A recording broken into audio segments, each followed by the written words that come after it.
जय गुरुदेव जय गुरुदेव। जय गुरुदेव जय गुरुदेव। ओम अशरण शरण शरण प्रभुले। ओम अशरण शरण शरण प्रभुले। ओम जय गुरुदेव जय गुरुदेव। ओम जय गुरुदेव जय गुरुदेव। गुरु राखहि जो कोप विधाता। गुरु राखहि जो कोप विधाता। गुरु रूठे नहीं को जग त्राता।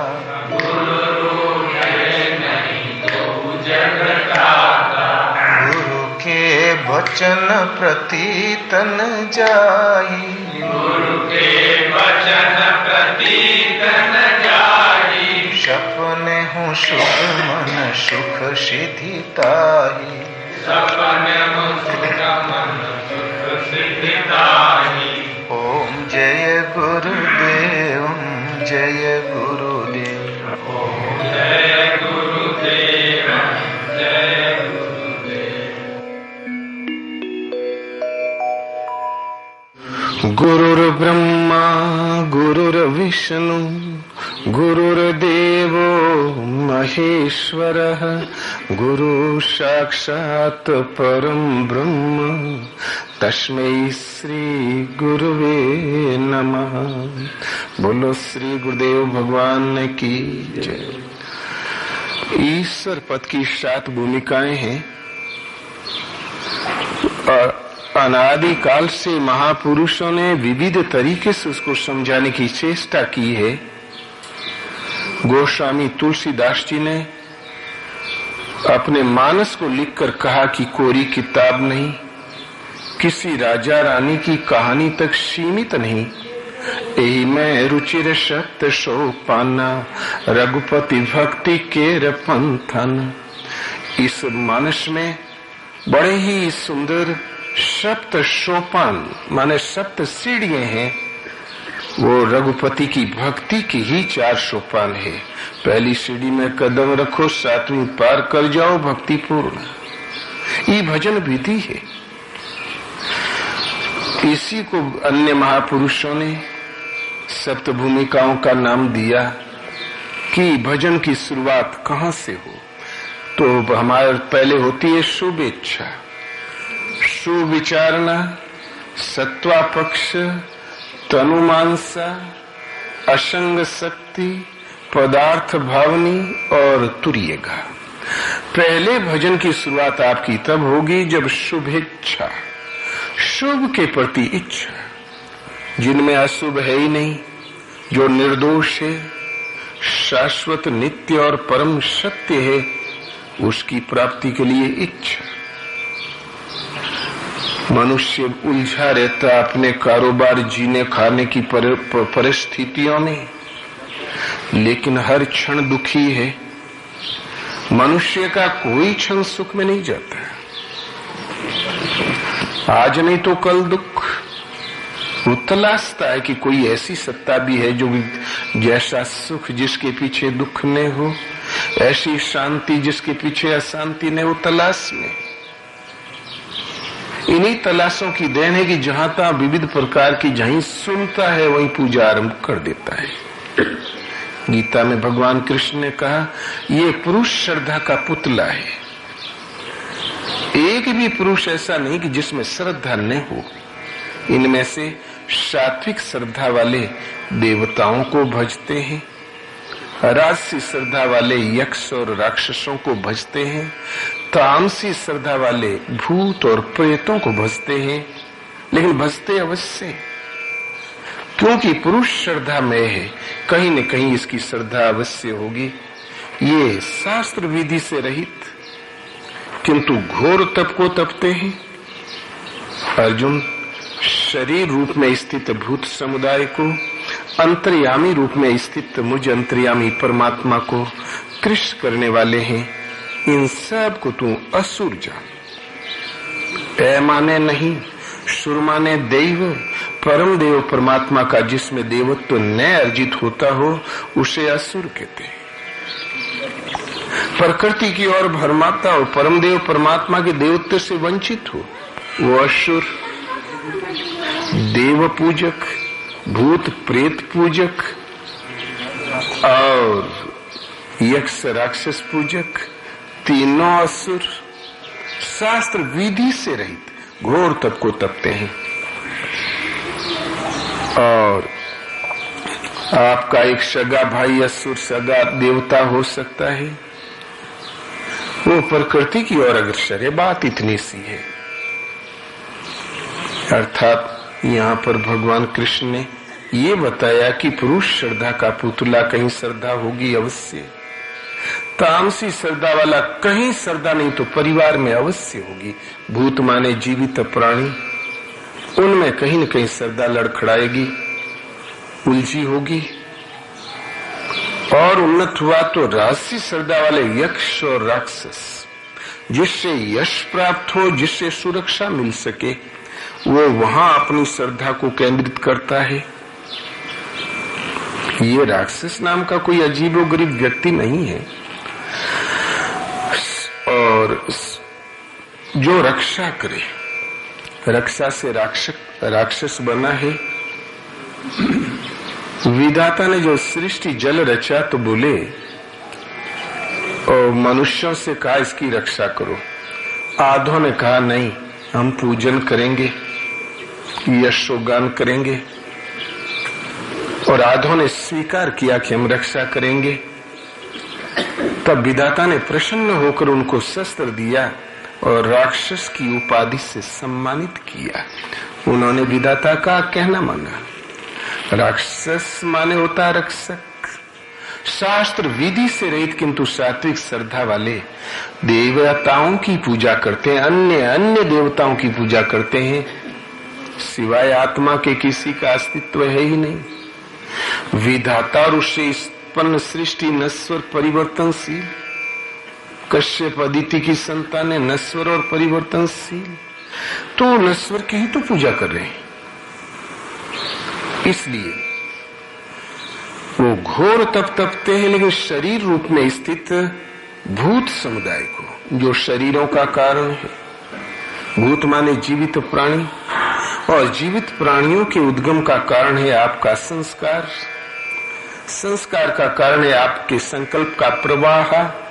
ये संकल्प का प्रवाह जो कुछ है अधोगति की ओर अग्रसर है, वो दुर्बल है, परमात्मा के देवत्व से विपरीत दिशा में अंधकार में ले जा रहा है। तो भूत समुदाय को, मन के संकल्प के प्रवाह को कृष करने वाले हैं। जो जो इष्ट से दूरी पैदा चली होती जाएगी, त्यों त्यों मुझ अंतर्यामी परमात्मा को भी कृष करने वाले हैं।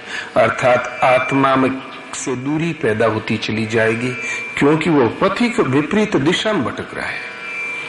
इसलिए साधनी करना तो शास्त्र विधि से करो। इति गुह्यतमं शास्त्रम, अर्जुन ये गोपनीय से भी अति गोपनीय शास्त्र मेरे द्वारा कहा गया, इसको जानकर तुम कृतकृत्य हो जाओगे, परम श्रेय को प्राप्त कर लोगे और पूर्ण ज्ञाता हो जाओगे। और भला जीव को चाहिए क्या? ये प्रश्न अलग। तो मनुष्य कहीं न कहीं श्रद्धावान अवश्य है, लेकिन उसकी श्रद्धाएं जहां तहां लड़खड़ाई है। तो चिंतन पद की पहली भूमिका है शुभेच्छा, शुभ के प्रति इच्छा।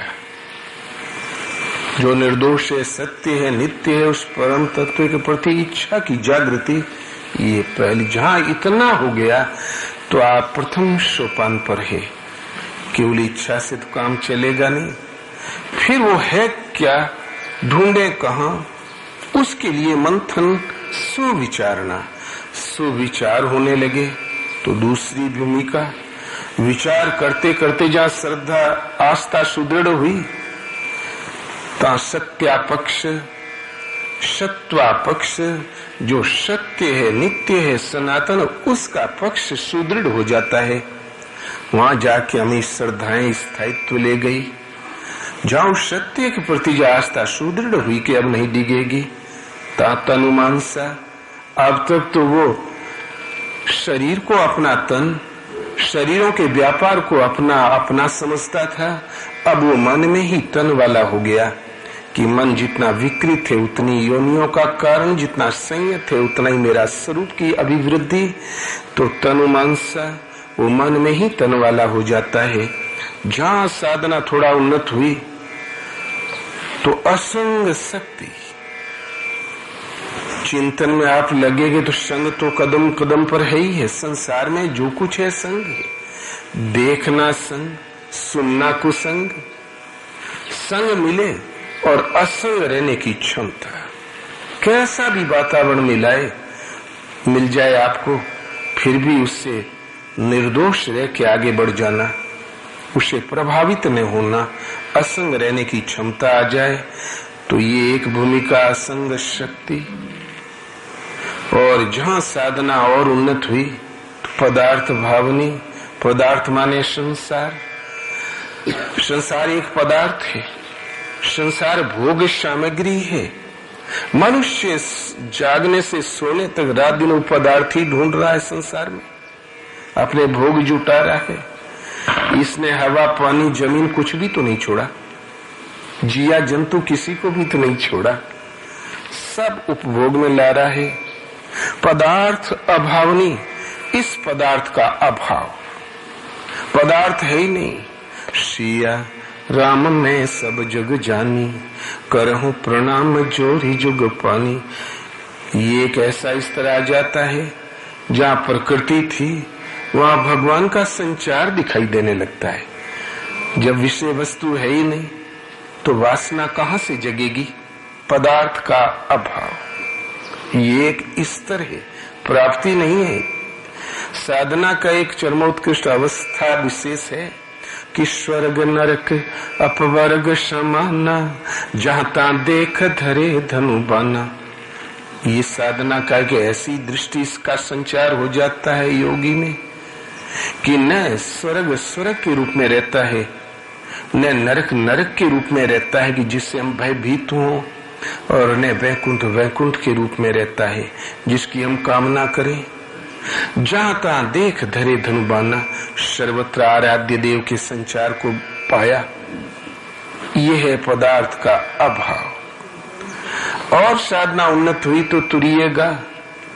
मन को महापुरुषों ने तुरंग माने घोड़ा, तुरंग की संज्ञा दी है, गतिशील वेगवान है। इस मन रूपी तुरंग पर सवार हो गए। अब हम मन को जहां चाहे वहां रोक सकते हैं। ये हमें भरमा के कहीं भटका नहीं सकता।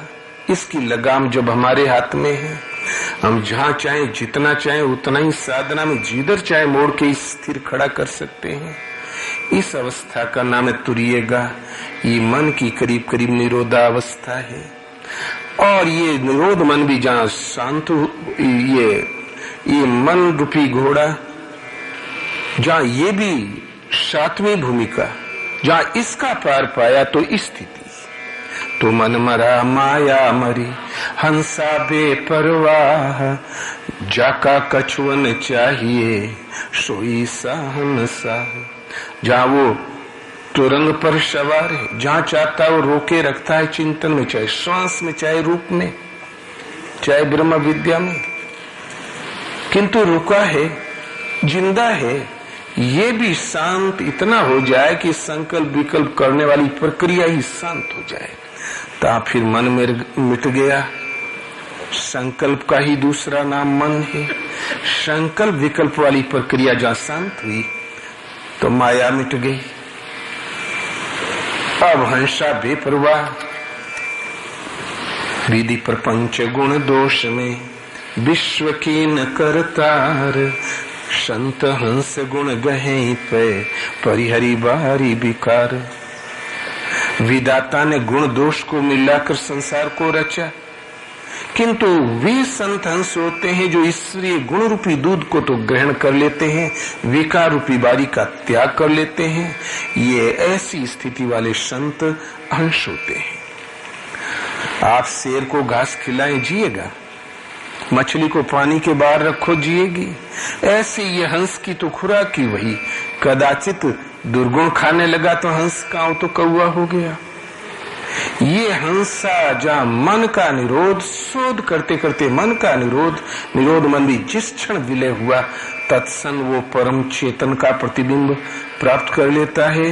अब जिसको पाना था पा लिया, अनुभूति होनी थी हो गई। तो वो हंसा जिस गुणों के द्वारा जिस तत्व को ढूंढता था विदित, तो निश्चिंत हो जाता है। जाका कछु न चाहिए, यदि आगे कुछ है तो चाह अवश्य होगी। जब चाहने लायक भी कुछ आगे न बचा हो, तो ऐसा फिर हंसा बेपरवाह, वो शाहंशाह। कछु न चाहिए सोई शाहंशाह, वो शाहों का भी शाह हो जाता है। तो योग पथ की ये 7 भूमिकाएं हैं। इसी को महापुरुषों ने कुंडलिनी जागृति, इसी को महापुरुषों ने चक्र भेदन विविध नामों से पुकारा है। एक महापुरुष में है स्वामी ब्रह्मानंद, उन्होंने इसको संक्षेप में थोड़ा रूप दिया है। निरंजन पद को साधु कोई पाता है, निरंजन पद को तो मूल द्वार से खींच पवन को उल्टा पंथ चलाता है।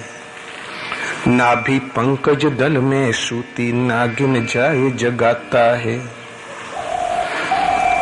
मेरू दंड की सीढ़ी बनाकर शून्य शिखर चढ़ जाता है।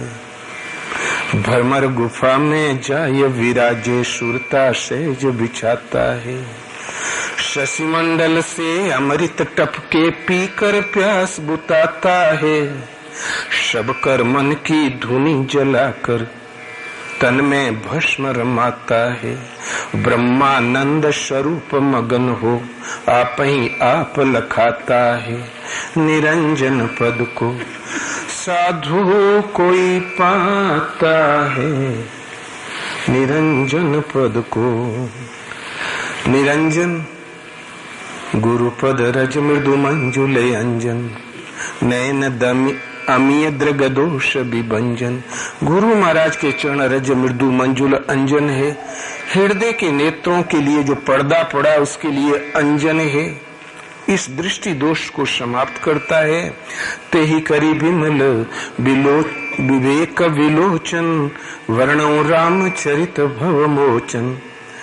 उन चरण रज के प्रभाव से, उस अंजन के प्रभाव से निर्मल नेत्रों की जागृति कर फिर रामचरितमानस का वर्णन करने जा रहा हूं। इस अंजन का प्रभाव बताया कि सुकृति शंभुतन विमल विभूति, मंजुल मंगल मोद प्रसूति।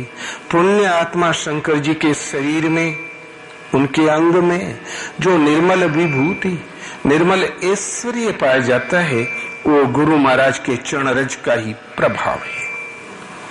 पुण्य पाप से परे तो शिव है। ये एक नवीन पुण्य आत्मा शंकर जी पता नहीं कहां से आ गया। ये क्या है पुण्यात्मा? वास्तव में क्या पूजनीयम शिव तत्व निष्ठा। सृष्टि में पूजनीय कौन है? जो शिव तत्व में स्थित है वह महापुरुष।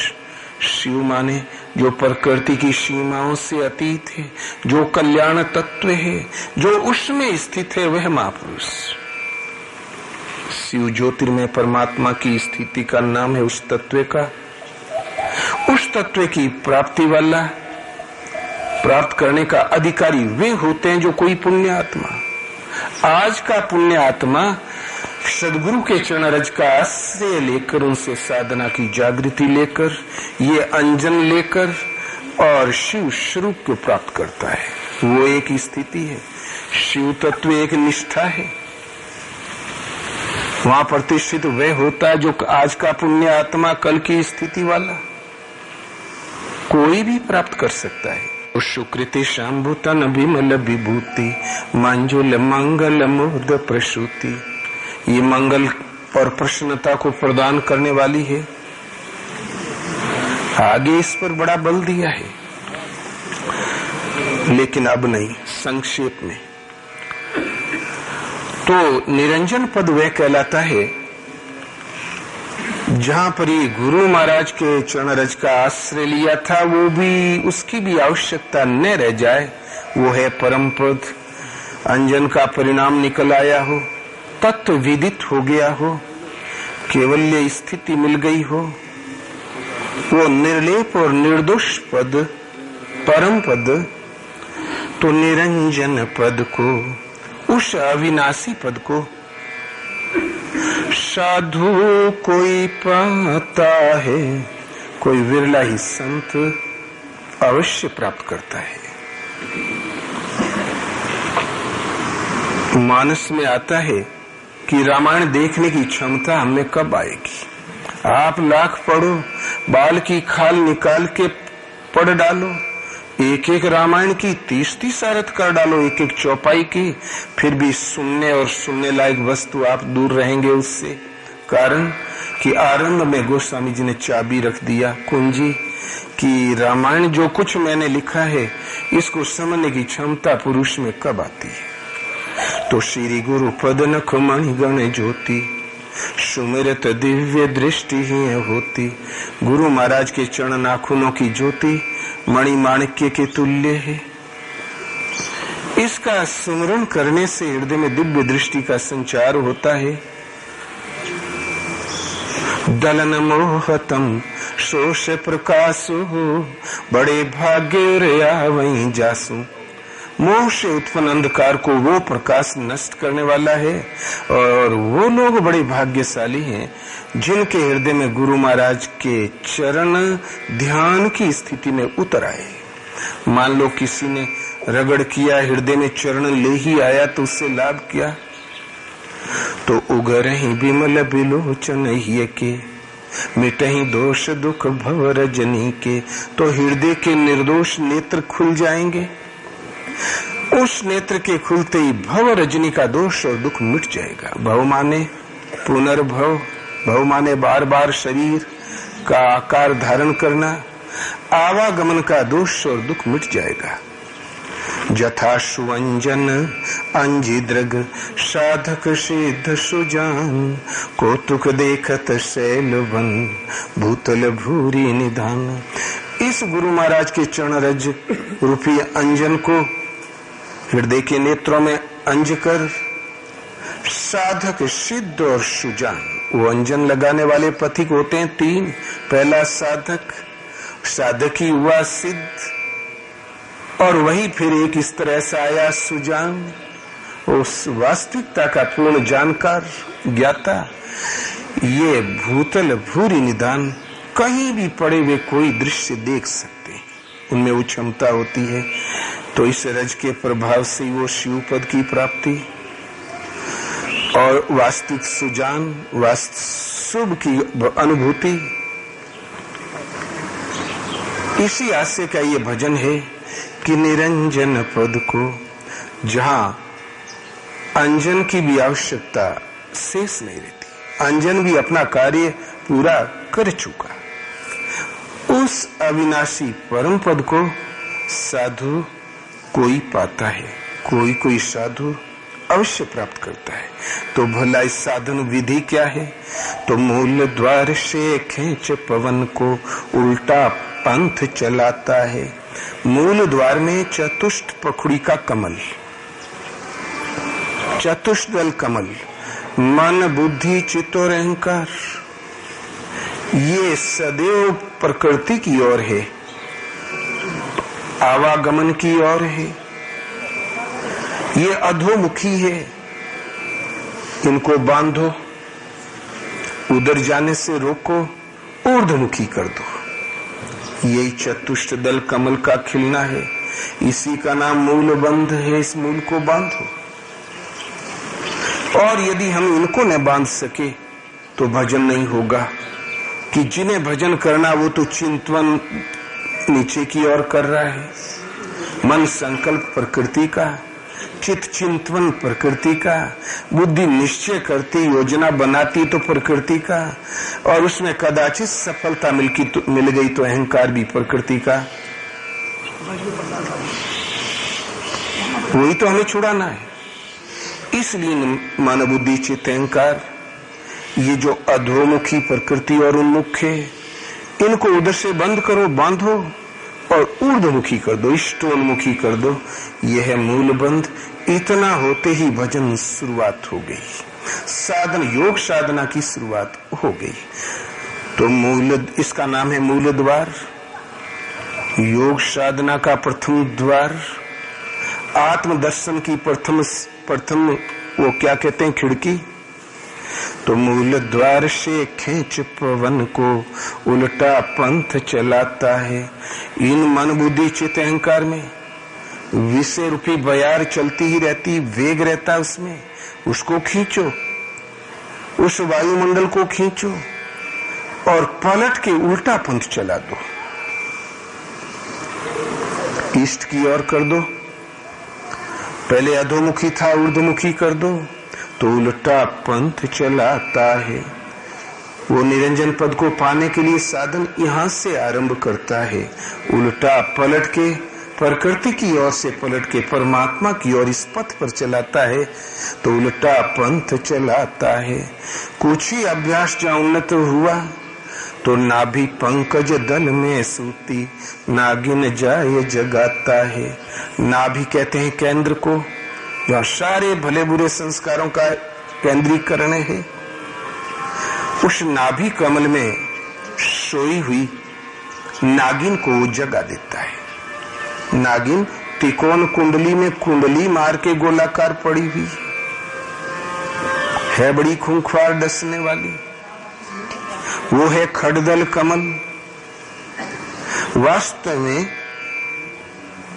ये नागिन है चित्त वृत्ति।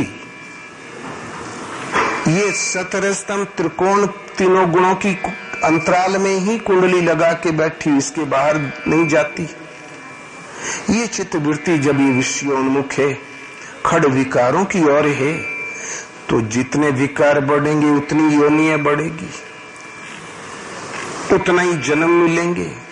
ये विषय रूपी विष उगलती रहती है, इस जीव को भयंकर यातनाएं देती ही रहती है।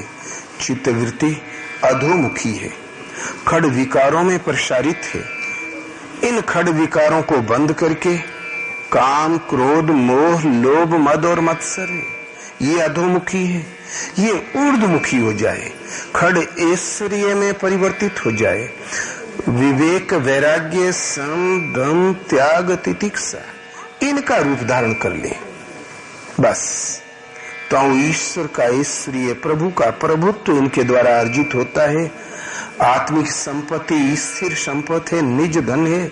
उस आत्मिक समग्र ऐश्वर्य को आप में अर्जित करती है खड़ेश्वर्य, इसलिए इनका नाम खड़ेश्वर्य है।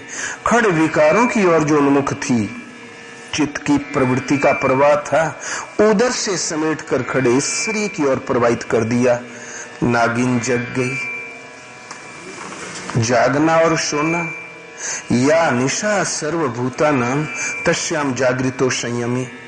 अर्जुन, जगत रूपी रात्रि में सभी प्राणी निश्चेष्ट पड़े हुए हैं। रात दिन जो दौड़ धूप करते हैं, मात्र स्वप्न देखते हैं, अचेत दीर्घ कोमा में पड़े हुए हैं। संयमी पुरुष जाग जाता है, और संयम तभी संभव है जब विवेक वैराग्य सम दम त्याग तितिक्षा का संचार आ जाए आपके मन के अंतराल में साधना के क्रम में, अन्यथा संयम कभी नहीं होगा। सब सोए, संयम ही जाग जाता है। इसी को महापुरुषों ने विविध तरीके से समझाया। गोस्वामी जी कहते हैं, मनुष्य है क्या? सोया हुआ अचेत प्राणी। मोह निशा सब सोवनिहारा, देखें सपने अनेक प्रकारा। मोह रूपी रात्रि में सब लोग निश्चेष्ट पड़े हुए हैं। अब तो रात दिन हम जो अर्जित करते हैं, दौड़ धूप करते हैं, ये क्या है? ये है स्वप्न, अनेक प्रकार के स्वप्न। देखें सपने अनेक प्रकारा। हम चाहे स्वर्गीय ऐश्वर्य इकट्ठा कर ले, लेकिन जो आयु के दिन पूरे हुए तो सोईपुर पाटन बहुरी ने देखा आई। सपना नहीं तो क्या, दोबारा हम लौट के वहां देख भी तो नहीं पाते। इसलिए इससे जागता कौन है? यही जग जामिनी जागे ही योगी, परमार्थी प्रपंच वियोगी। परम धन अर्थ, परम धन के पिपासु, प्रपंच के वियोगी योगी इस जगत रूपी रात्रि से जाग जाता है। और सोया क्यों है कि चित्त वृत्ति विकारों की ओर उन्मुख है। जगत रूपी रात्रि में मोह रूपी निशा में रात दिन कार्य कर रही तो सोया, और स्वरूप की ओर अग्रसर हुआ तो जागा। और जब सोया है तो नागिन है, डसती रहती है, जन्म पर जन्म प्रदान करती रहती है। इसका विष कभी उतरेगा ही नहीं। जीव कराहता है, पूरा मरता भी नहीं, क्योंकि ईश्वर का अंश जो ठहरा सर्वथा नाश तो नहीं होता, चैन कभी नहीं। जिसको नशा हो जाता वही जानता है। तो नाभि पंकज दल में सूती, नाभि कमल में, वो खटदल कमल है। कमल का खिलना, इस चक्र का जागृत होना खड़ विकार है। वो खड़े ईश्वरीय के रूप में खड़ विकार काम क्रोध मोह लोभ मद मत्सर है। ये सोई है तीन विकारों की ओर, सोई है तो मोह रूपी निशा में अचेत। ये सचेत कब होती है? जानिए तब ही जीव जग जागा, जब सब विषय विलास विरागा। ये जागा कब, जगी कब? ये चित्त की प्रवृत्ति का प्रवाह जगा कब? जब समस्त विषयों से वैराग्य हो जाए। तो विवेक वैराग्य सम दम त्याग तितिक्षा का जहां रूप लिया वो जग गई, अचेता अवस्था समाप्त। तो नाभि पंकज दल में सूती, नागिन जाए जगाता है। और फिर भजन का उतार चढ़ाव श्वास पर है। कितना भी साधन करो, अंत में महापुरुषों ने नाम और रूप दो पर बल दिया। और जब नाम पे बल दिया तो माला वाला आरंभिक स्तर तो ठीक है, किंतु जब साधना की जागृति हो गई तब माला तो कर में फिरे, जीव फिरे मुख माही, मनवा तो चौं दिश फिरे, ये तो सुमिरन नहीं। ये सुमिरन नहीं। जहां साधना जागृत हुई तो सुमिरन का उतार चढ़ाव श्वसन क्रिया पर है। प्रत्येक महापुरुष इसमें बोला है, इस पर बल देता आया है कि श्वास श्वास पर राम कहो, अलग से मत कहो, श्वास पर कहो। वास्तव में भगवान बुद्ध कहते हैं श्वसन क्रिया पर ध्यान दो, प्राणायाम करो, प्राणों के व्यापार को श्वास पर स्थिर करो, केवल इसको देखो, बाकी व्यापार शांत करो। इसको इंगला पिंगला, श्वास पर श्वास, आनापान। वे समय समय पर भाषा के भेदते महापुरुषों ने भाषाएं बदलती गई, वो समझाने के तरीके भर बदले, वस्तु विषय वस्तु एक। तो भजन का उतार चढ़ाव, नाम का चिंतन का उतार चढ़ाव श्वास पर है। श्वास तो पांव के तलवों में, हाथ की उंगलियों में, सर्वत्र है। जहां वायु नहीं वहां लकबा मार देगा, आप खत्म हो जाओगे, वो सर्वत्र है।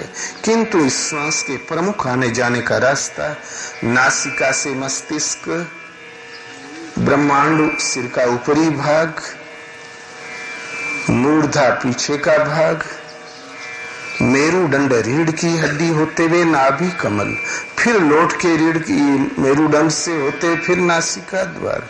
प्रमुख आने जाने का रास्ता यही है।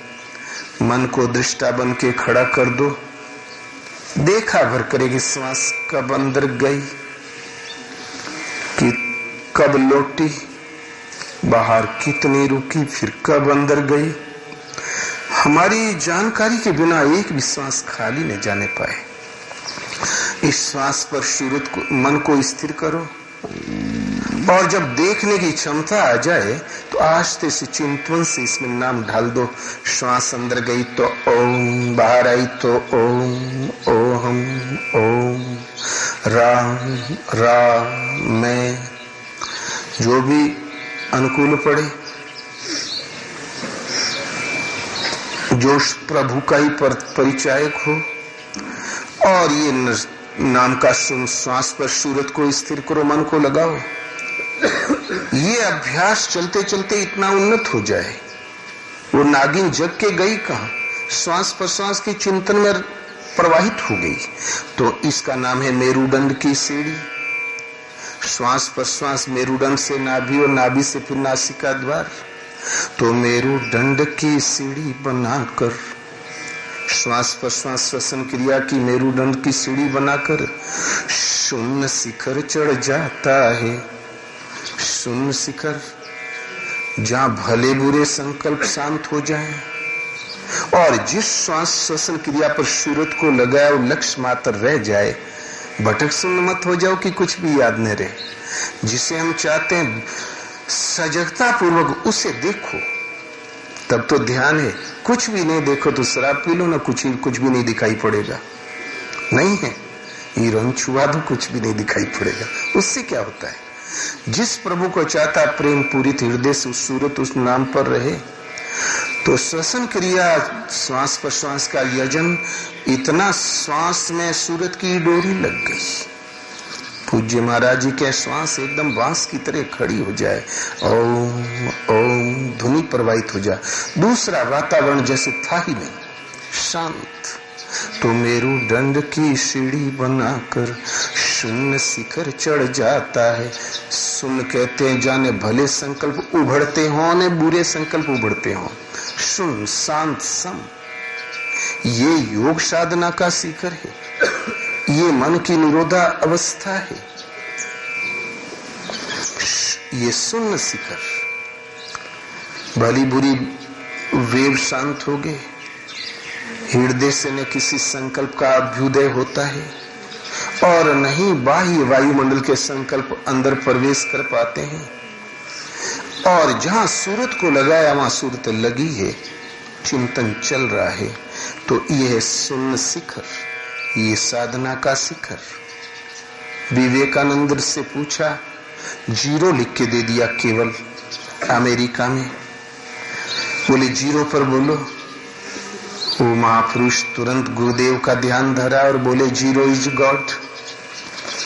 बात तो सही है। जब तक वृत्ति में प्रवाह है भला और बुरा, तब तक संसार। ये प्रवाह जहां शांत हुआ, एकदम भली बुरी धाराएं शांत हुई। जिस श्वास पर ध्यान देता है मेरुदंड से श्वसन क्रिया पर, सूरत श्वास प्रश्वास पर जब केंद्रित हो गई, अन्य चिंतन जिस क्षण शांत हुए शून्य शिखर, इसके साथ जीरो। न भले उद्वेग उठते हैं न बुरे जीरो। इसके साथ ही है भगवान। भला कैसे?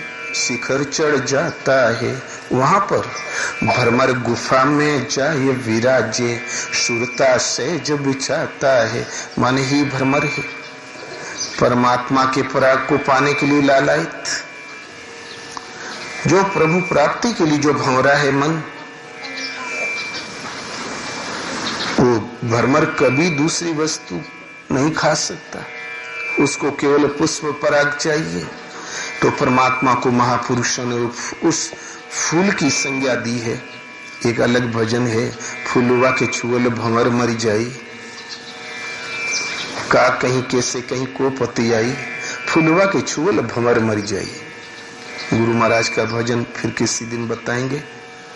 तो परमात्मा एक पुष्प है, जो उसके लिए जो भ्रमर था मन, उसको प्राप्ति के लिए वो जहां शून्य की शिखर पर पहुंचा, तो उसी शून्य की कंदरा में सूरत की सैया लगाकर भ्रमर गुफा में जाए विराजे।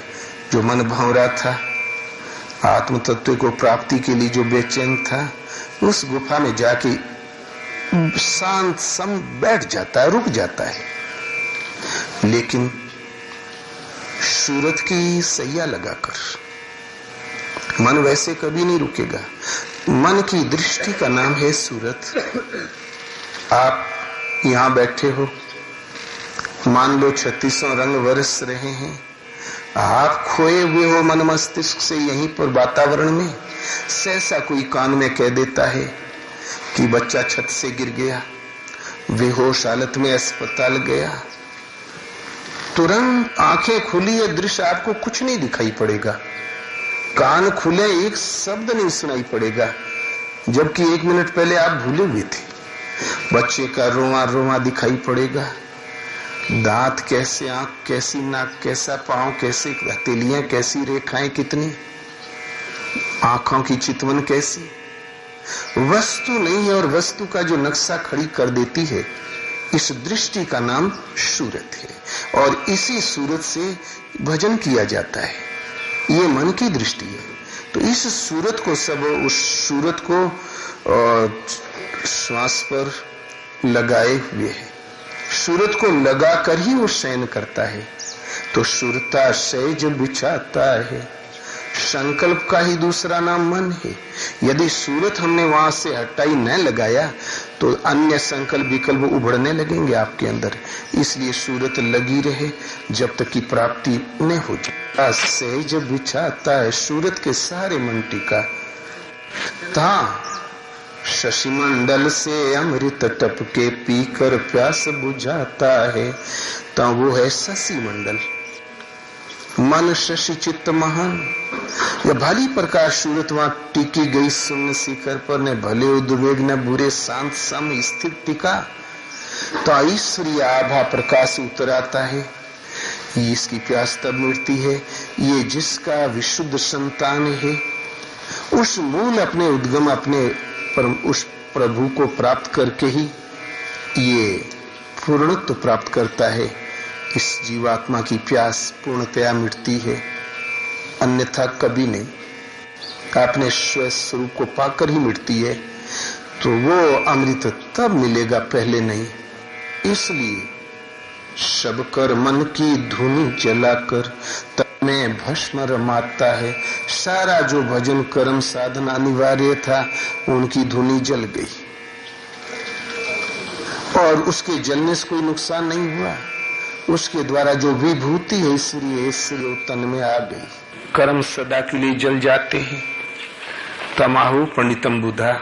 इस स्थिति वालों को बोध स्वरूप महापुरुषों ने पंडित कहकर संबोधित किया।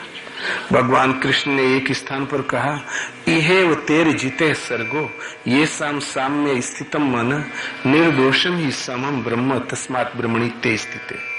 उन पुरुषों के द्वारा जीवित अवस्था में संपूर्ण संसार जीत लिया गया। किनके द्वारा? जिनका कि मन समत्व में स्थिर हो गया। सूरत की सहज लगाकर अचल स्थिर रुक गया, बैठ गया। तो मन के अचल स्थिर ठहरने से संसार जीतने से क्या संबंध? तो निर्दोषम ही समम ब्रह्म, वो ब्रह्म निर्दोष और सम है। इधर इसका मन भी निर्दोष और सम की स्थिति वाला हो गया। तस्मात् ब्रह्मणि ते स्थित है, इसलिए वो ब्रह्म में स्थित हो जाता है। और भजन करते करते कर्म इतना सूक्ष्म काम और जहाँ संकल्प से जिस क्षण ऊपर उठा तो ज्ञानाग्नि ईश्वर के दर्शन के साथ मिलने वाली अनुभूति का नाम ज्ञान है। ज्ञान माने कुछ थ्योरी स्टडी करना नहीं होता। ज्ञान माने होता है दर्शन के साथ मिलने वाली अनुभूति। यो माम अजम अनादिम चे वेति लोक महेश्वरम असम मूढ़े से मृत्यु सर्व पापे ही पर मुच्यते। जो मुझे अजन्मा अनादि समस्त लोकों के महान ईश्वर को विदित कर लेता है, वह पुरुष मरण धर्मा मनुष्यों में ज्ञानवान है। जब विदित होता उस वक्त जो अनुभूति मिली उसका नाम ज्ञान है। उस जानकारी का नाम ज्ञान है। हमने देखा ही नहीं तो थ्योरियां पढ़ा करो, हिमालय के नक्शे पढ़ा करो रात दिन। पता तो तब चलेगा जब वो हिमालय में पांव रख दोगे कैसा है। तो मुझ अजन्मा अनादि समस्त लोकों के महान ईश्वर को जो विदित कर लेता है, प्रत्यक्ष जान करके और जान लेता है, वो पुरुष मरण धर्मा मनुष्यों में ज्ञानवान है। वो संपूर्ण पापों से छूट जाता है, उसका पुनर्जन्म नहीं होता।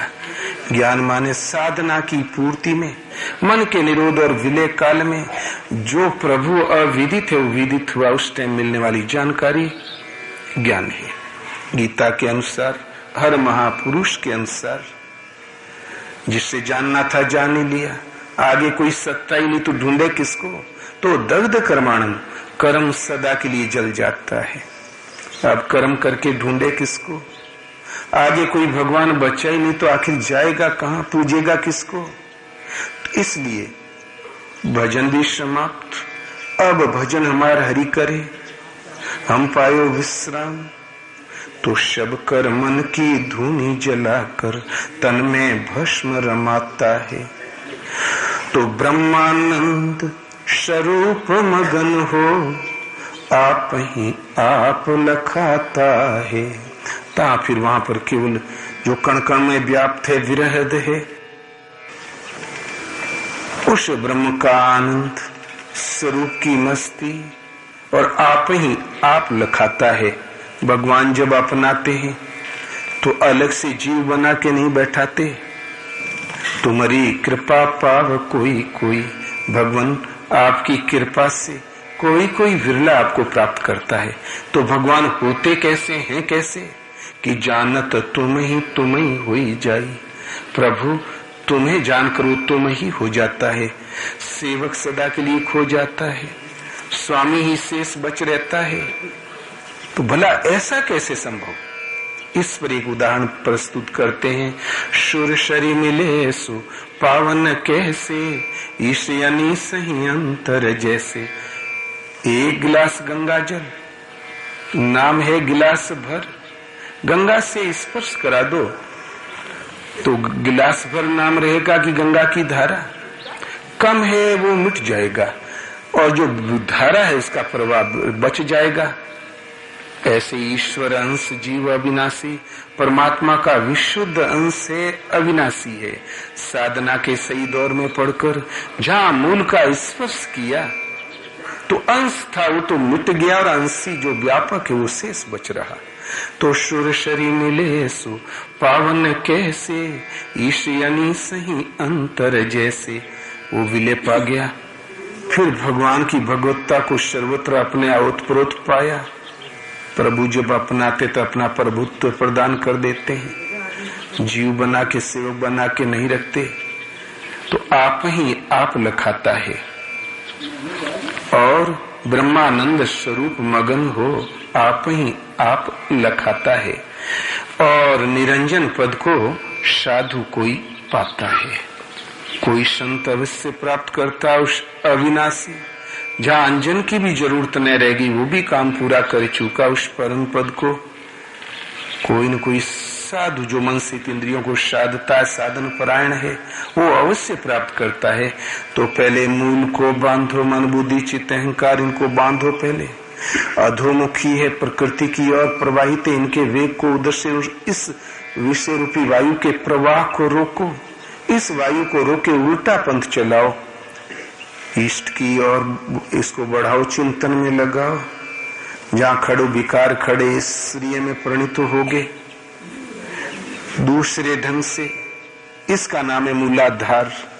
जहां मूल बंधा तो आपको भजन का आधार मिल गया, आधारशिला। योग साधना की मशीन, साधना की पद्धति जिस पर आधारित है वो है मूलाधार। तीसरे ढंग से महापुरुषों ने समझाया मूल बंध और मूलाधार। तो प्रथम मूलाधार स्वादिष्ठान मणिपूरक अनाहत विशुद्ध आज्ञा और शस्त्रार, ये तीसरा तरीका समझाने का बात वही है। तो पहले उसको मूल को बांधो, उसमें जो वासना का वेग वायु चल रही उसको समेट के इधर लगाओ। खड़ विकार जहाँ ऐश्वर्य प्रणीत हुए तो जो सोई हुई वृत्ति अचेत जो अनंत वासनाओं में डूबा रही थी, जो विषय रूपी विष उगल रही थी, जो तुम्हें अनंत योनियों तक फेंकती डसती जिलाती चली जा रही थी, नागिन है, जगाओ। इसी के सारे से श्वास प्रश्वास में लगाओ। जहाँ श्वास में सूरत स्थिर होगी तो शून्य, शून्य शिखर पर जहाँ सूरत टिकी तो ऐसे निरोध और इस निर्लेप मन के अंतराल में ईश्वरीय प्रकाश उतर आया। शशि मंडल परमात्मा की आभा छिटक आई। जहां उनकी अनुभूति हुई तो कर्म भजन करके ढूंढे किसको? कर्म भी धुनी जल गई दग्ध कर्माणु। ता ब्रह्मानंद की मस्ती अपने में देखा साईं संत अतीत। गीता का ही अनुवाद है ये, भजनों कोई नई चीज नहीं है। भगवान कृष्ण ने इसको चक्र कहा। अर्जुन, यज्ञार्थात कर्मणो, यज्ञ को चरितार्थ करना कर्म है। गीता के अनुसार योग विधि यज्ञ है। श्वास प्रश्वास का यजन यज्ञ है। इंद्रियों के बहिर्मुखी प्रवाह को संयम रूपी अग्नि में हवन करना यज्ञ है। एक ब्रह्म में निष्ठ होना, श्रद्धा को स्थिर करना यज्ञ है। कोई पूर्व यज्ञ स्वरूप महापुरुषों उनके स्वरूप का चिंतन यज्ञ है। हृदय में देवी संपत्ति का अर्जित करना यज्ञ है। 14 पॉइंट बताए, सब मिलाकर योग विधि यज्ञ है। इस विधि को चरितार्थ करना, केवल इस विधि को कर्म कहलाता है। वो एक नियत विधि है, इसलिए इसका नाम नियत कर्म है। इस यज्ञ के द्वारा अर्जुन तुम देवताओं की उन्नति करो, वे देवता तुम्हारी उन्नति करें। परस्पर उन्नति करते जो जो देवी संपत्ति बलवती होगी आपके हृदय देश में, वही आपकी उन्नति प्रगति है। परस्पर उन्नति करते हुए परम श्रेय का स्पर्श करके परम श्रेय को प्राप्त हो जाओ। तुम और देवता भी शांत, वो भी मुक्त। ये विधि है। एवं प्रवृत्तितम चक्रम, इस प्रकार इस साधने चक्र को कर्म सा उत्थान करते हुए चलना। तेर दत्तान, यही प्राप्ति का एक तरीका वही देने वाले हैं। और इनको न उन्नत करके न स्थिति पर्यंत दूरी तय किए कहता है मैं पा गया हूं, भोगता है, वो निश्चयी चोर है, अपने साधना क्रम से जी चुराता है। इसलिए इस साधन विधि, साधन चक्र के अनुसार जो बरतता है, बरतते हुए वहां पहुंच जाता है जहां आत्मा विदित है, आत्म तृप्त है, आत्म स्थित है। उस महापुरुष के लिए किंचित भी कर्तव्य शेष नहीं है। प्राप्त होने योग्य वस्तु अप्राप्त नहीं है। अब उसका किए जाने से लाभ है, न छोड़ने से कोई हानि है। न करे कर्म कोई हर्जा नहीं, क्योंकि ये यज्ञार्थ कर्म करके हम जिसे ढूंढते थे वो विदित थे, उससे ओतप्रोत है, उसमें स्थित है। आगे कोई कुछ शक्ति बचा ही नहीं तो ढूंढेगा किसको? भजन करके आखिर करें तो क्या करें? फिर भी ये महापुरुष पीछे वालों की हित की इच्छा से भली प्रकार क्रिया में बरतते हैं। तो ये है साधन विधि को साधन चक्र कहकर संबोधित किया है।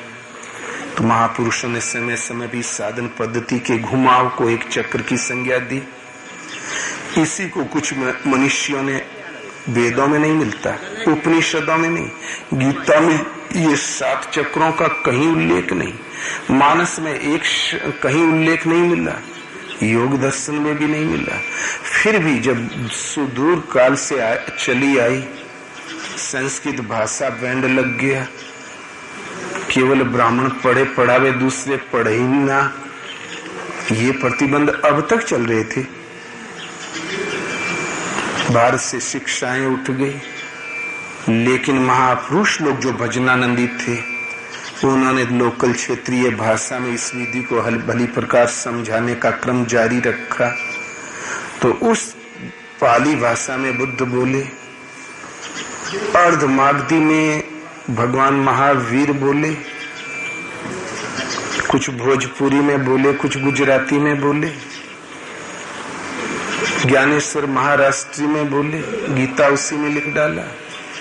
तो महापुरुष जिस किसी भी भाषा में बोले, लेकिन अपने हृदय के निर्णय को ही कहते हैं। जो भगवान से पाने वाले भजन जागृत है, आत्मा जागृत है। तो कुछ महापुरुषों ने इसको सप्त चक्र की संज्ञा दी। पहला मूलाधार, स्वाधिष्ठान, मणिपूरक, अनाहत, विशुद्ध, आज्ञा और शस्त्रार। यही भगवत पद की 7 भूमिकाएं हैं। समय समय पर महापुरुषों ने विविध तरीके से इसको समझाया है। तो पहली भूमिका है, पहले साधना चक्र में आपको जहां खड़ा होना है वो है मूलाधार, मूलबंध। ये है चतुष्दल कमल, ये सबसे नीचे का प्रथम सोपान है। ये तो ये मन बुद्धि चित्त अहंकार, ये चतुष्दल है। संकल्प करने वाली परशक्ति का नाम मन है। संकल्प के वो बारंबार रिपीट करना, चिंतन करने वाली परशक्ति का नाम चित्त है। और चिंतन करते करते किसी निश्चय पर पहुंच गए, निष्कर्ष निकल गया, तो निश्चय करने वाली शक्ति का नाम बुद्धि। निश्चय के अनुसार कार्य में परिणित हो गया तो हमने किया अहंकार। ये मन बुद्धि चित्त और अहंकार, ये चतुष्टय अंतःकरण है। ये बिल्कुल प्रकृति की ओर उन्मुख है। पहले इन्हीं को बांधो, ये मूल बंध है। और ये जो अधोमुखी विचरण करे इनको समेटो। मन संकल्प करे तो हरि का, चिंतन करो तो इष्ट का, निश्चय करो तो उसका। और यह अभिमान जाहि जनि भोरे, मैं सेवक रघुपति पति मोरे। कर कदाचित हमें अहंकार हो तो प्रभु के शरण पने का। ये चतुष्दल कमल जब ये अधोमुखी है प्रकृति और उन्मुखी ऊर्ध्वमुखी हो जाए, 4 पखुड़ी खुल गई। ये मूल आपको चिंतन का, योग का, साधना का आधार मिल गया। इसी पे साधन पूरा योग साधना टिकी हुई है, मूलाधार। जहां चिंतन थोड़ा और उन्नत हुआ तहां स्वाधिष्ठान। स्व माने स्वभाव अध्यात्म मुच्यते। भगवान कृष्ण ने कहा अक्षरम ब्रह्म परमम, जो अक्षय जिसका कभी विनाश नहीं होता, सदा एक रसे ने तिल घटे न राई बढ़े, वो परम ब्रह्म है। स्वभाव अध्यात्म मुच्यते। स्व माने आप स्वयं, स्वयं में स्थिर भाव, अध्यात्म की पराकाष्ठा है। आद्य आत्मा, यहाँ पर भली प्रकार आत्मा का आधिपत्य है, ये संपूर्ण अध्यात्म है। तो इसी प्रकार स्वाधिष्ठान स्व मूल बंद हो गया। मन बुद्धि चित्त अहंकार ऊर्ध्वमुखी हुए, 4 पखुड़ी खिली, ता फिर वो दूसरा हो जाता है स्वाधिष्ठान। स्व माने आप स्वयं, और स्व स्वरूप आत्म स्वरूप के प्रति स्थायित्व आ गया। आस्था सुदृढ़ हो गई आपकी, अब आप हटाए नहीं जा सकते। आस्था सुदृढ़ हो गई। उस समय खड़दल चक्र, ये खड़ विकार है, काम क्रोध मोह लोभ मद मात्सर्य, ये प्रकृति की ओर उल्टे हैं, अधोमुखी है, अंधकार की ओर है। ये ऊर्ध्वमुखी हो जाए, विवेक वैराग्य सम दम त्याग तितिक्षा खडेश्वरीय का पालन करने लगे।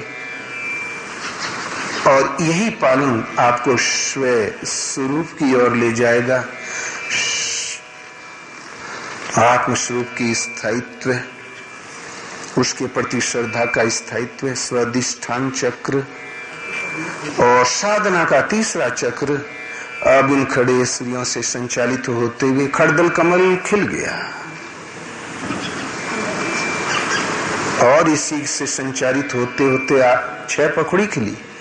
और साधना जहां उन्नत हुई तो मणिपूरक, ये है 10 दल चक्र, 5 कर्म इंद्रिय 5 ज्ञान इंद्रिय। ये जो अधोमुखी थी खड़े स्त्रिय से संचालित होकर ऊर्ध्व स्टोन्मुखी हो गई, ये संयत हो गई। तो मणिपूरक, महापुरुषों ने एक एक श्वास को मणि की संज्ञा दी है। तेरी हीरा जैसी श्वासा बातों में बीती जाए, रेमन राधे कृष्णा बोल। एक एक श्वास को एक मणि, एक रत्न की संज्ञा दी है। मणिपूरक, इस मणि की पूर्ति करने वाली। तात भक्ति मणि और वस जाके, दुख लवलेशन सपने ताके। भक्ति रूपी मणि जिसके हृदय में बसती है, रंच मात्र भी दुख उसके लिए सृष्टि में कहीं है ही नहीं। तो इस भक्ति रूपी मणि की आपूर्ति पूरक है ये। पूर्ति करने वाली होती है। उस समय 10 दल कमल खिल गया।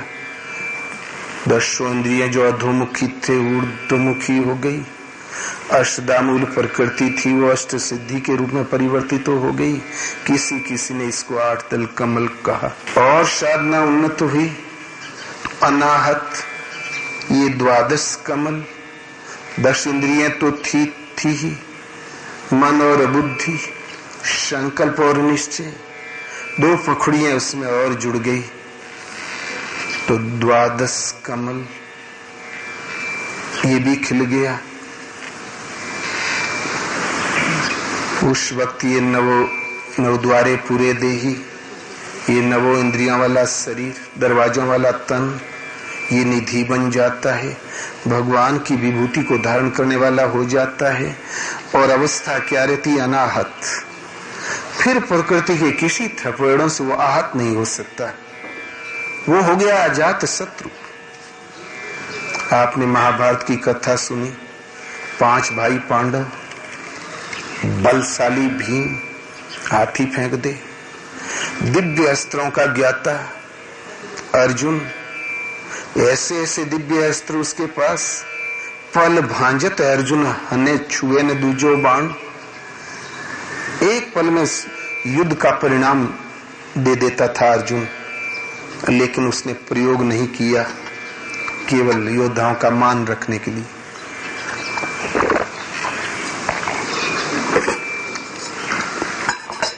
शूरवीर नकुल सहदेव, कौरव पक्ष में भी तमाम 18 अक्षौणी जन समूह, लेकिन उनमें सबसे बड़ा योद्धा था तो युधिष्ठिर, अजात शत्रु।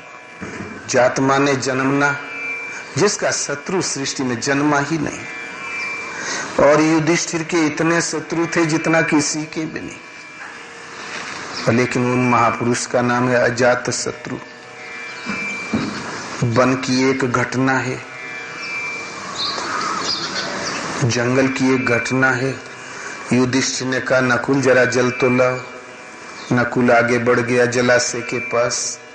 एक यक्ष ने टोका, छूना मत, ये मेरे अधिकार में है। मेरे 4 प्रश्नों का उत्तर दे दो, तुम जल ले जाओ। अब वो गरीब क्या जाने 4 प्रश्नों का उत्तर, वो भी बिगड़ा और जहां जल को हाथ लगाया मुंह में डाला तो बेहोश। सहदेव आया, वो भी बेहोश। भीम पानी लेने आया तो बोले भीम छूना मत, ये मेरे अधिकार में है। बोले देख, पहले मैं पानी पीता हूं, तुम्हारा अधिकार नहीं सिद्ध करता हूं और फिर तुम्हें मुक्ति देता हूं। रुक थोड़ी देर। शूद्र कीटाणु भीम को रोकता है। जहां मुंह में पानी डाला तो भीम भी सफा, बेहोश, संज्ञा शून्य हो गया। अर्जुन आया तो बोले कि द्रोण शिष्य अर्जुन खबरदार छूना मत, ये मेरा पानी। बोले देख, तुम किस घमंड में हो, कहो तो एक बाण से इस बुलबुले को सुखा दूं, इस जलाशय को। पहले मैं पानी पी के ये सिद्ध करूंगा कि तुम्हारा अधिकार नहीं, और जो बीच में एक शब्द बोला तो अभी अभी सफाया कर दूंगा। उसको धनुर्विद्या का गर्व था। जहां पानी मुंह में डाला तो चारों भाई बेहोश, बेहोश नहीं समाप्त। युधिष्ठिर ने आके देखा कि इनके शरीर पर विष के भी चिन्ह नहीं है, शस्त्रों के आघात नहीं है। आखिर हुआ क्या? मेरे भाइयों की ये दशा क्यों? जो कुछ है पानी में है। जहां पानी की ओर हाथ बढ़ाया तो बोले युधिष्ठिर, तुम्हारे भाइयों को मैं नहीं मारा है, ये पानी मेरा है। 4 प्रश्नों का उत्तर दो। बोले भगवान आप प्रश्न करिए। वो हाथ जोड़ के खड़े हो गए युधिष्ठिर। तो उसने 4 प्रश्न किया। किम आश्चर्यम, कै वार्ता, कै पंथा, कै मोदिता। आश्चर्य क्या है? पहला प्रश्न युधिष्ठिर ने कहा, यक्ष एक के बाद एक सब लोग मर रहे हैं और जिंदे हैं वो उसको कंधे पे ले जाके उसको जला रहे हैं। कोई गाड़ रहा है, कोई पानी में प्रवाह कर रहा है, फिर भी जिंदे हैं वो अपने को अमर मानते हैं, उसके लिए उपाय नहीं सोचते। भला इससे बड़ा आश्चर्य सृष्टि में क्या होता है? काल अपनी समय की कड़छुली से पलट पलट के पका लेता है और आयु के उस मिनट उस क्षण पर पहुंचा देता है जो अंतिम समय इस श्वास का, और पका के मुंह में डाल लेता, खा जाता है। इतना क्षण भंगुर नश्वर, फिर भी उस अविनाशी स्वरूप को पाने के लिए जिसके हृदय में श्रद्धा भी नहीं जगती, भला इससे बढ़िया आश्चर्य क्या हो सकता है। तो बोले राजन, दूसरा प्रश्न मेरा है, क्या वार्ता? वार्ता क्या है? बोले सृष्टि में जो कुछ है, झूठे लेना, झूठे देना, झूठे भोजन, झूठ चबेना, जो कुछ है नश्वर है, उसमें वार्ता कैसी? इस संसार में वार्ता है तो परम तत्व की जो निर्णायक है वही एक वार्ता है। उसी वार्ता का सानिध्य सत्संग, सत्य की बोध कराता सत्संग कहलाता है। तो बोले राजन, तीसरा प्रश्न मेरा है कि आश्चर्यम कै वार्ता कै पंथा, रास्ता कौन? तो युधिष्ठिर ने कहा, महाजना ये न गता से पंथा, भगवान के अंतरंग भक्त, अंतरंग जन, जो सचमुच जन है, डिग्रीधारी नहीं, वो जिस हरकत से पहुंच गए वहां वो दूरी तय कर लिया, वही एक पंथ है राजन दुनिया में, और कुछ नहीं। भक्ति मार्ग, निवृत्ति मार्ग, वही एक पंथ है। परमात्मा के अंतरंग जन भक्त जिस उपाय से उस दूरी को तय कर ले गए। सृष्टि में केवल एक रास्ता है, दूसरा है प्रवृत्ति मार्ग। अनंत संसार में सदा प्रवृत्त रहो, चलते रहो। चाल तो नहीं बंद होगी जीव की, लेकिन पहुंचेगा कहीं नहीं। किंतु ये एक ऐसा मार्ग है, लक्ष्य के करीब समीप पहुंच के दर्शन स्पर्श के साथ स्थिति स्थायित्व पा लेता है, वो अपना धाम, अपना घर पा जाता है। यही एक रास्ता है यक्ष। तब यक्ष ने पूछा, प्रसन्न कौन है? तो बोले, जो स्वरूप में स्थित है, आत्म तृप्त आत्म स्थित है, जिसे कुछ जानना शेष नहीं, वो केवल्य पद प्राप्त महापुरुष। तुरंत बोले, जाओ, तुम्हारा एक भाई मैं जीवित देता हूं, एक मांग लो। तो युधिष्ठिर ने कहा, भगवान, जब एक ही को जिंदा रहना है तो नकुल सहदेव में से कोई एक जिला दो।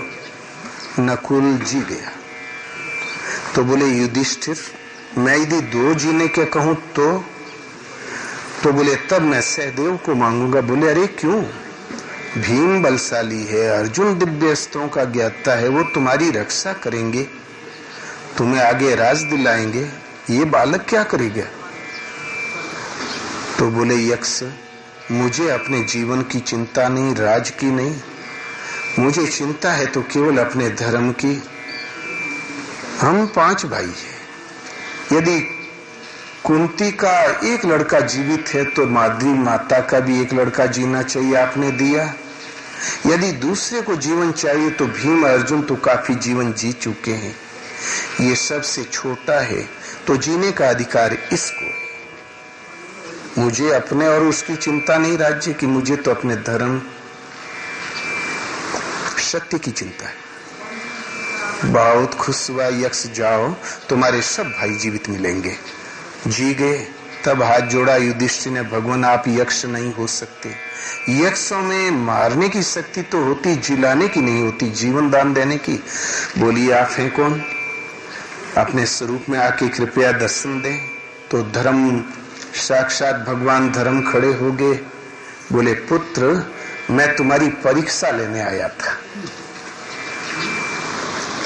महाबलशाली सब धराशायी, यहाँ जीवन दिया तो युधिष्ठिर ने, अजात शत्रु।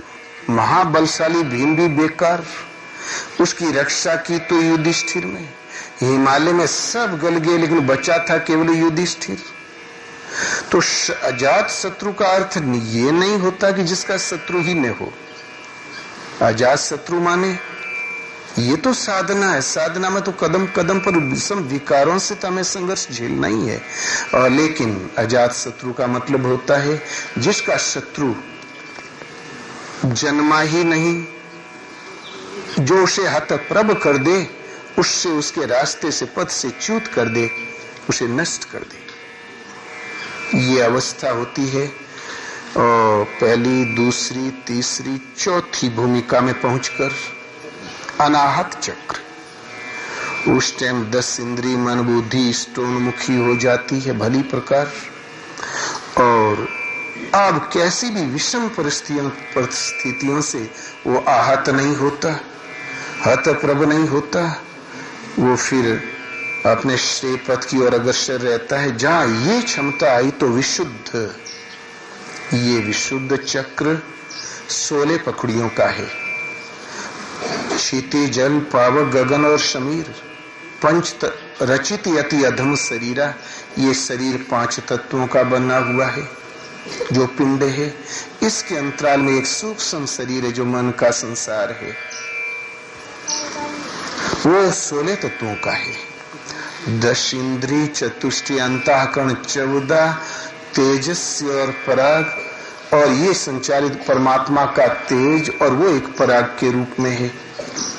दिखाई नहीं देता, अमूर्त है, लेकिन सदा संचारित है। भजन करने वालों को तो सदा आगे पीछे मार्गदर्शन के रूप में खड़ा ही मिलता है। कबीरा मन निर्मल भया जैसे गंगा नीर, पाछे लागे हरि फिरे कहत कबीर कबीर। ये 16 तत्वों का सूक्ष्म शरीर, ये 16 जब विशुद्ध हो गया, एकदम शुद्ध का मतलब कि शुद्ध है, लेकिन कहीं न कहीं मलाल आ सकता है। विशेष रूप से जहां शुद्ध हो गया, ता फिर स्वामी और सेवक आमने सामने, 2 दल कमल। जहां स्वामी सेवक आमने सामने, तो आज्ञा चक्र, केवल आज्ञा पालन, लेकिन है अलग। अब भगवान के आज्ञा के लिए कटिबद्ध रात दिन एक रस जो टीका है साधक, प्रकृति अवरोध के रूप में अब नहीं है बीच में, क्योंकि अंतःकरण, ये सूक्ष्म शरीर, अंतर जगत भली प्रकार शुद्ध नहीं, विशेष रूप से शुद्ध है, विकार की संभावना नहीं। ता स्वामी सेवक आमने सामने, केवल आज्ञा पालन, आज्ञा चक्र, और उन्हीं के निर्देशन में चलते। जहां और साधना थोड़ी उन्नत हुई तो सहस्त्रार, एक तो सहस्त्र माने होता है 1000, दूसरा सहस्त्र माने होता है अनंत। कि आपके मन की प्रवृत्तियां अनंत है, गिनी नहीं जा सकती। रावण की पार्टी अनंत और राम की पार्टी अनंत। एक मन की वृत्ति का प्रवाह है। ये अनंत प्रवृत्तियों से जब इष्टोन्मुखी हो गया, भगवान के आज्ञा में चलते चलते एक भी प्रवृत्ति अधोमुखी नहीं है, तो विश्वाणु से विष्णु, विश्व में जो अंश सत्ता है परमात्मा, वो अपनी अनुभूति देने लगता है। उस परम तत्व परमात्मा की वह परशक्ति जो योग क्षेम प्रदान करती है, वो संपूर्ण रूप से अपनी विभूति से अवगत कराती है। यहाँ साधक नहीं समझता है तो कागभूषण को विराट रूप का दर्शन कराया, अर्जुन को विराट रूप का दर्शन कराया, अपनी विभूतियों से ईश्वरी से अवगत कराती है। जहां अवगत हुआ तो फिर उसे जानकर उसी भाव को प्राप्त हो गया, दृष्टा स्वरूप भाव को प्राप्त हो गया। केवल्य पद ये साधना चक्र है। वो जानत तुम्हें हो जाई, वो स्थिति मिल गई। जहां उनको भली प्रकार जाना तो जानत तुम्हें हो जाई, उन्हें जानकर उसी में ये जीव की संज्ञा समाप्त और परमात्मा अपना निवास बना लेता उस तन को। राम भक्त हित नर्तन धारी, सही संकट किए साधु सुखारी। भक्त के हित के लिए नर्तन धारण कर लेते हैं, संकट सह के भी संतों को सुखी कर देते हैं। ये एक अलग प्रश्न है, उसको छोड़ो। वास्तव में सब मिलाकर विविध तरीके से समझाया मात्र है। और पहले मूलाधार जो चतुष्ट पखुड़ी है, चतुष्टय अंतःकरण जो उदर है उस मूल को बांधो, इष्टोन्मुखी करो, ये आधार मिला तो खड विकार खड़े श्रीय में परिणित हो गए तो स्वाधिष्ठान स्व स्वरूप आत्म स्वरूप में स्थायित्व मिल गया। वो लाइन पकड़ में आ गई। जहाँ थोड़ा ऊपर उठे तो 5 कर्म इंद्री 5 ज्ञान इंद्री 10 इंद्रियां जब इष्टोन्मुख हो गई, जिस क्षण संयत हुई तो मणि पूरक भक्ति मणि की पूरक हो जाती है, आपूर्ति होने लगती है। और ऊपर हुआ तो फिर जहाँ इंद्रियों के साथ मन और बुद्धि भी जब वो विशुद्ध होगी, अधोमुखी ऊर्ध्वमुखी होगी, वो उन्हीं इष्ट के ही चिंतन में प्रवाहित जिस क्षण हुई तो हाँ एक अवस्था आ गई अनाहत। अब महान संकट में भी वो आहत नहीं होता। शौर्यम तेजो धृतिर दाक्ष्यम युद्धे चाप्य पलायनम, शौर्य तेज पीछे ने हटने का स्वभाव, ये सब स्थिति आ जाती है। प्रहलाद की तरह चाहे पहाड़ से फेंक दो तब भी पीछे नहीं हटेगा, मीरा की तरह चाहे विष का प्याला दो तब भी पीछे नहीं हटेगा, क्योंकि भगवान की विभूति उसमें है। धैर्य और शौर्य आ गया तो अनाहत, वो कैसी भी विषम परिस्थितियों से आहत नहीं। जहाँ ये क्षमता आई तो विशुद्ध अंतःकरण 16 तत्वों का जो सूक्ष्म शरीर है विशेष रूप से जिस क्षण शुद्ध हुआ, अब विकार का संचार रह ही नहीं गया अंतःकरण में, तो तुरंत भगवान और सेवक सामने सामने, दो दल कमल, केवल आज्ञा समझो लगो। सहस्रों प्रवृत्तियां हैं चित्त की, जब अधोमुखी से जहाँ ऊर्ध्वमुखी है तो भगवान अपनी विभूति का बोध करा देते हैं। बोध होते ही साधना, बोध होते ही बोधो ही कोई अस्ति विमुक्ति हेतु, जो परम मुक्ति का कारण है उसी का नाम बोध है। तत्सन उसे जानते ही कोई स्थित प्रज्ञ है। भगवान कृष्ण ने इस स्वरूप का परिचय दिया है। अवजानन्ति माम मूढ़ाः मानुषीं तनुम् आश्रिताम् परम भाव मजानन्तो मम भूत महेश्वरम। मूढ़ लोग मुझे नहीं जानते, मैं मनुष्य शरीर के आधार वाला हूं, अति उत्तम अविनाशी परम भाव में स्थित हूं, संपूर्ण लोकों के महान ईश्वर हूं। ऐसे परम भाव को न जानने वाले मूढ़ लोग मुझ मनुष्य शरीर के आधार वाले को मनुष्य कहकर पुकारते हैं, तुच्छ कहकर पुकारते हैं। वे कैसे होते हैं लोग? वृथा आशा, वृथा ज्ञान, वृथा कर्म में प्रवृत्त रहने वाले, आसुरी और राक्षसी स्वभाव को धारण करने वाले होते हैं। किंतु जो देवी संपद से युक्त भक्त जन है, परम श्रद्धा से युक्त होकर मुझे भजते हैं, मैं उनका पत्र पुष्प फल जल जो अर्पण करते हैं खाता हूँ, स्वीकार करता हूँ। बदले में अपने परम श्रेय की स्थिति हृदय से गाइडेंस देते हुए उन्हें ले चलता हूँ, प्रदान करता हूँ। महात्मा क्या होते हैं? सने सने परम का स्पर्श करके परम भाव की स्थिति नहीं होते मनुष्य शरीर के आधार वाले। गुरु नानक ने इसका बढ़िया स्वरूप दिया। एक शब्द सम शब्द ताकर जाने भेऊ, और नानक ताका शर नवे सोई निरंजन देव। जो एक है जिसमें अनेकता नहीं, जो सम है जिसमें विषमता नहीं, जो उसका भेद जानता है, नानक उसे नमन करता है। वो साक्षात निरंजन देव है। गुरुपद रज मृदु मंजुल अंजन, उस अंजन का परिणाम पा चुका है, अब अंजन की भी जरूरत नहीं। और इस शरीर में किसी प्रकार का कोई कमल नहीं।